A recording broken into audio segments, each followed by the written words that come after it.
क्या हुआ जब अचानक अयोध्या पहुंचा? सैकड़ों नागों का झुंड, इनका संबंध नागलोक से बताया जा रहा है।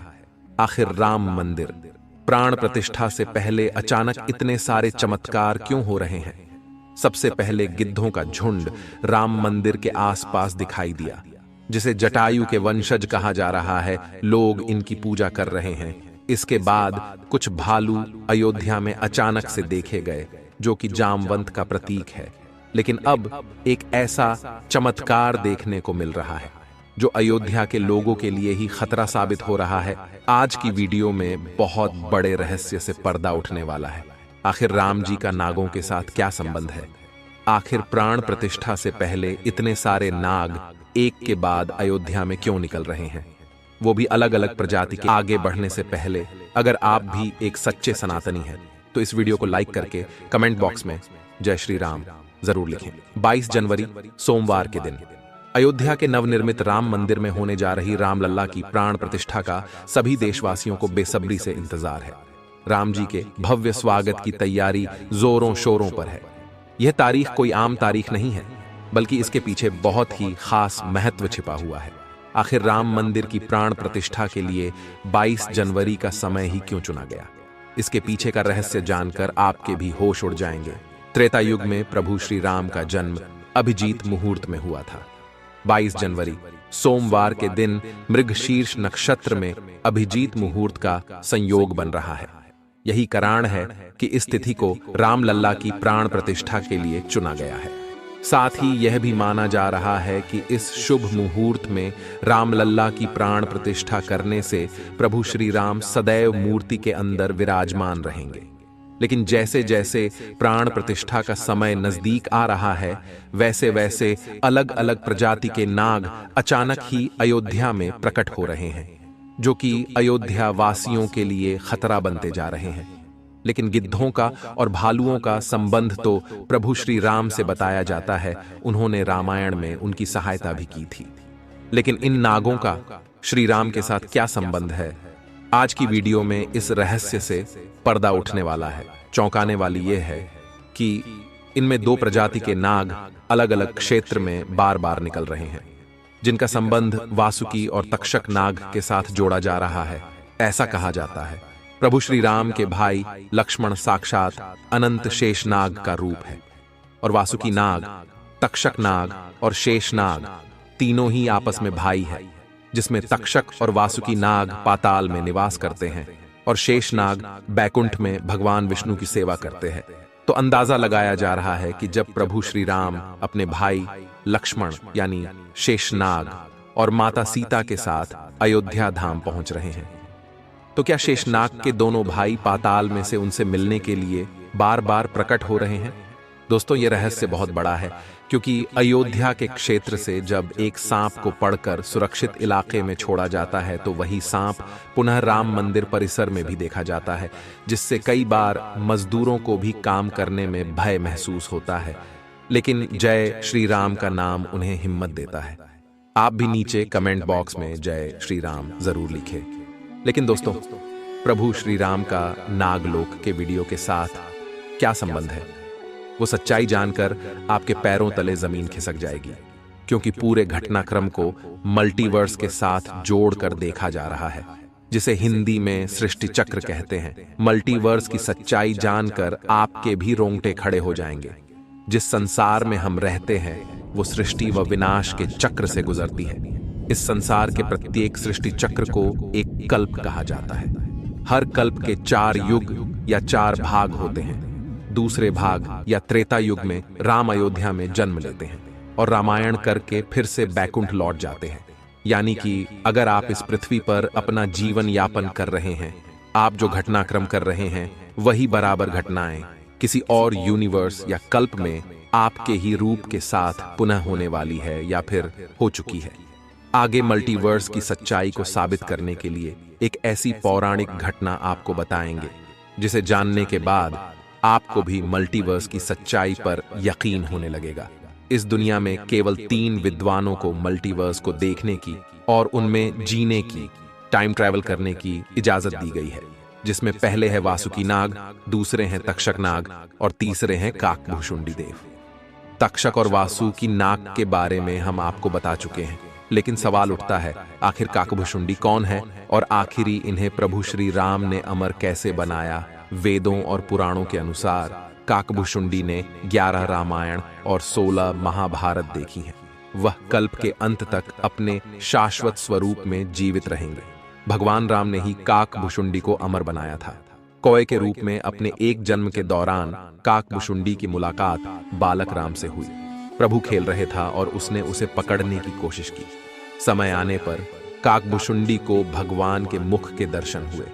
बालक राम के मुख में आकाश गंगाओं और ब्रह्मांड को देखने के बाद काकभुशुंडी ने भगवान राम से दूर उड़ना बंद कर दिया और उनके पास लौट आए। काकभुशुंडी ने भगवान राम को न पहचानने के लिए क्षमा मांगी। भगवान ने उन्हें दिव्य मुस्कान दी और काकभुशुंडी से उनकी इच्छा पूछी। काकभुशुंडी ने कहा कि वह भगवान राम के प्रति अपनी भक्ति हमेशा हमेशा के लिए करना चाहते हैं। काकभुशुंडी के प्रेम और समर्पण से प्रसन्न होकर भगवान राम ने उन्हें आशीर्वाद दिया कि काल काकभुशुंडी को नहीं मार सकता और वह इस कल्प के अंत तक जीवित रहेंगे, जिसके बाद सृष्टि के 27 चक्रों तक जीवित रहे। उन्हें अमरता का वरदान प्राप्त हुआ। वे कौवे के रूप में जीवित रहे क्योंकि उन्हें भगवान राम के निकट रहने का अवसर मिलता। जब भी भगवान राम का जन्म होता है, वह अयोध्या जाते हैं और भगवान राम को एक बच्चे के रूप में बड़े होते और खेलते हुए देखते हैं। यह भी हो सकता है काकभुशुंडी अयोध्या में भी हाल फिलहाल मौजूद हो और राम मंदिर के निर्माण कार्य को अपनी आंखों से देख रहे हो। यानी कि यह तीनों विद्वान अपनी मर्जी से किसी विकल्प यानी यूनिवर्स में जा सकते हैं, टाइम ट्रेवल कर सकते हैं। और अयोध्या में अचानक से नागों का पाया जाना, वो भी राम मंदिर प्राण प्रतिष्ठा से पहले, तो इनका संबंध भी वासुकी और तक्षक नाग से लगाना गलत नहीं होगा। इन नागों के दर्शन मात्र से भक्तों का उद्धार हो जाता है। लेकिन कई लोग होंगे जो अभी भी मल्टीवर्स यानी सृष्टि चक्र को मानने को तैयार नहीं होंगे। लेकिन आगे हमें कैसे कहानी, एक ऐसी सच्ची कहानी आपको बताने जा रहे हैं जिसका संबंध रामायण से जुड़ा है, और इसे जानकर आपको विश्वास हो जाएगा कि मल्टीवर्स वास्तव में होता है।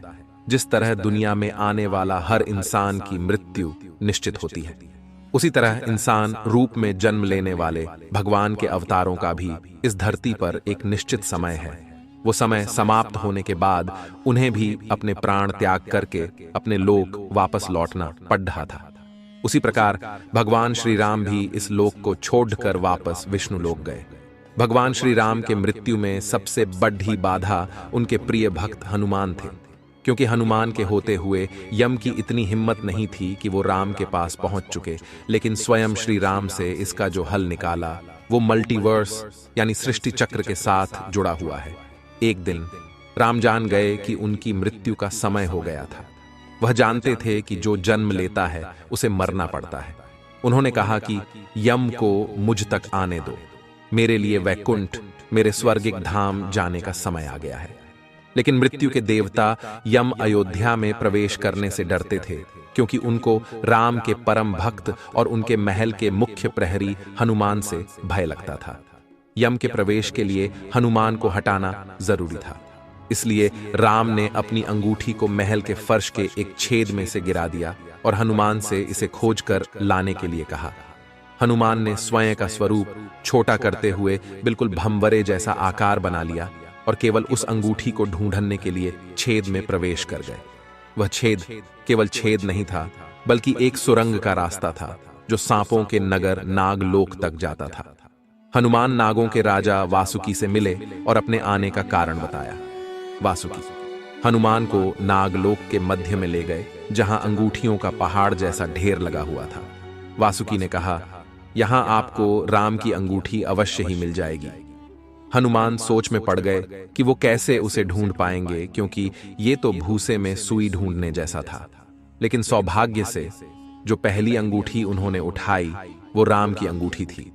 आश्चर्यजनक रूप से दूसरी भी अंगूठी जो उन्होंने उठाई वो भी राम की ही अंगूठी थी। वास्तव में वो सारी अंगूठी जो उस ढेर में थीं, सब एक ही जैसी थी। इसका क्या मतलब है? वह सोच में पड़ गए।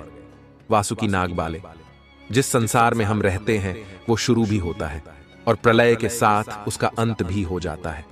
प्रत्येक कल्प में चारों युग आते हैं और समाप्त भी होते हैं, और हर सतयुग के अंत में एक वानर इस अंगूठी का पीछा करता है और पृथ्वी पर राम मृत्यु को प्राप्त होते हैं।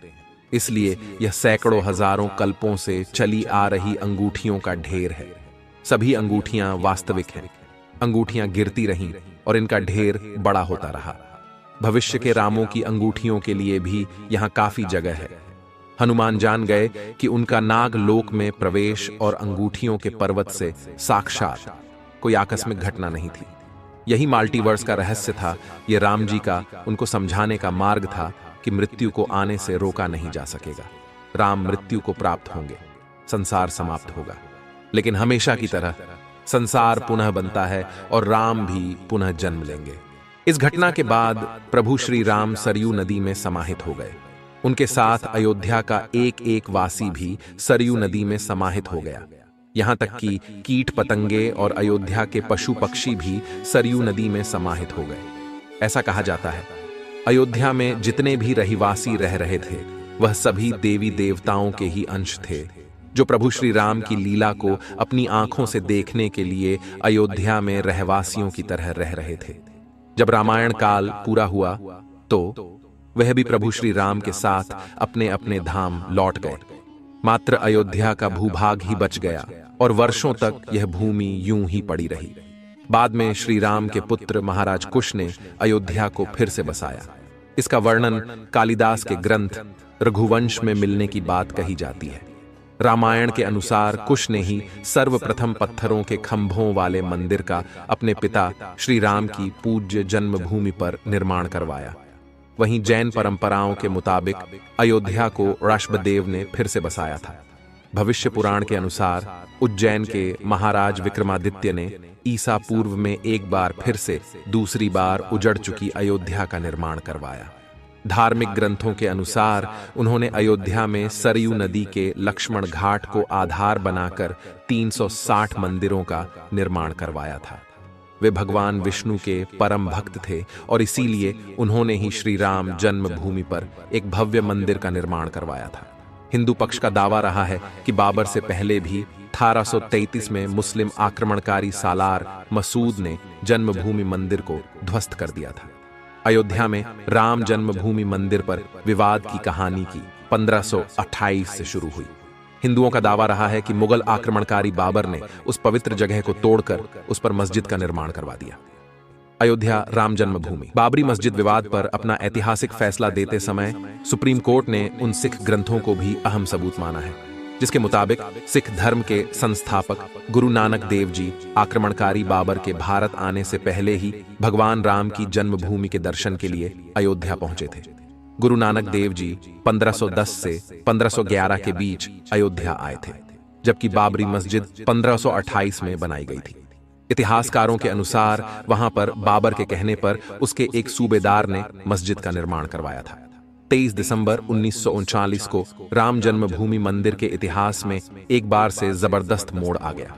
उस दिन रामलल्ला की प्रतिमा मस्जिद के अंदर अचानक से विराजमान पाई गई। ये विवाद इतना बढ़ा कि आखिरकार तत्कालीन सरकार उस ढांचे को विवादित मानकर उस पर ताला लगवा देना पड़ा।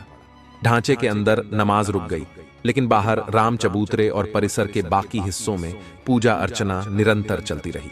6 दिसंबर 1992 को अयोध्या में राम जन्मभूमि आंदोलन से जुड़े लाखों कार सेवक जुटे थे। उन्होंने ही उस विवादित ढांचे को ध्वस्त कर दिया। भगवान रामलल्ला ढांचे से निकलकर अस्थायी टेंट में आ गए। यानी कि राम मंदिर का इतिहास बहुत बड़ा है। कई लोगों के संघर्ष की कहानी है और कई कार सेवकों के बलिदान का प्रतीक है। भले ही हम इस संघर्ष में भाग नहीं ले सके, लेकिन यह हमारा सौभाग्य है कि हम राम मंदिर को बनता हुआ अपनी आंखों से देख रहे हैं। अगर आज की यह खास वीडियो आपको पसंद आई है तो सच्चे सनातनी इस वीडियो को लाइक करके हमारे चैनल को सब्सक्राइब जरूर करें। हर हर महादेव।